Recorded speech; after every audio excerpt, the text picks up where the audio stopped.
Hi everyone, it's Matt Weaver, and thank you for joining me for your morning shot. As real estate agents, time is an incredibly valuable and very limited asset. How much time you spend with each client on each individual transaction must be allocated appropriately in order to be of maximum service to your clients and for growing your business to the level you strive to achieve.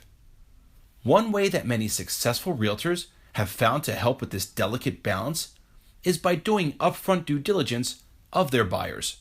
In particular, for assessing the creditworthiness of a particular buyer and the impact it has on their timeline for being able to submit an offer.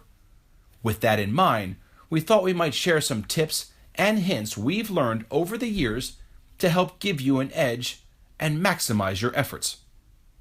One of the most common concerns that arises when a prospective buyer is introduced to a mortgage lender is how having their credit pulled will affect their scores for getting qualified.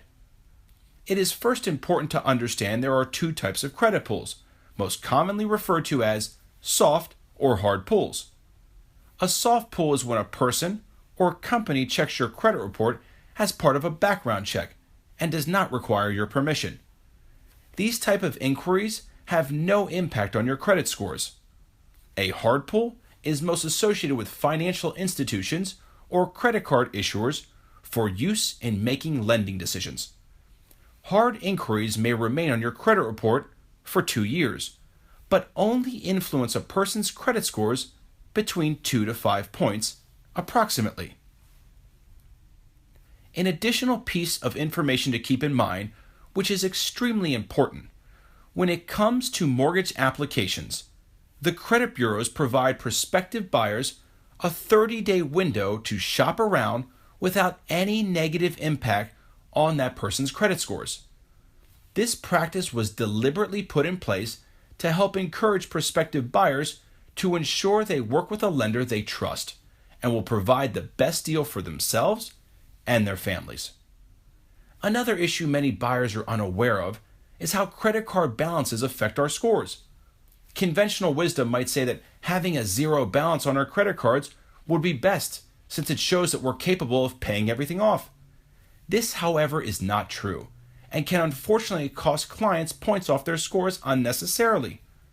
When we spoke to one credit company, they shared with us that maintaining a 25% credit balance on our cards provides for the greatest impact on our scores. Remember, it is our utilizing and repaying of credit that results in favorable credit scores.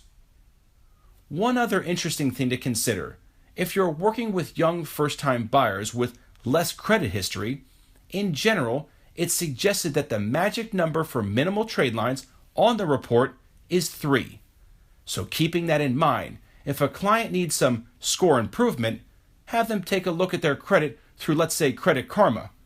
They might consider taking out a credit card and using the 25% balance rule to help them to get there where they want to be. Lastly, some great news in the way of regulatory updates. We learned that beginning July 1 of this year, excluding bankruptcies and foreclosures, public records added to credit reports after July 1 will be removed from credit reports once satisfied.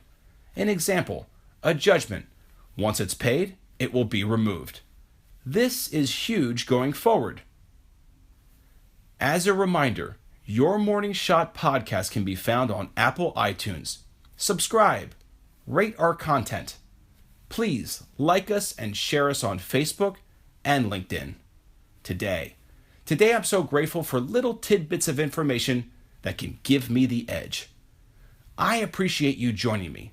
Hopefully you can find a way to apply your shot into today. Until tomorrow, have a better day today than yesterday.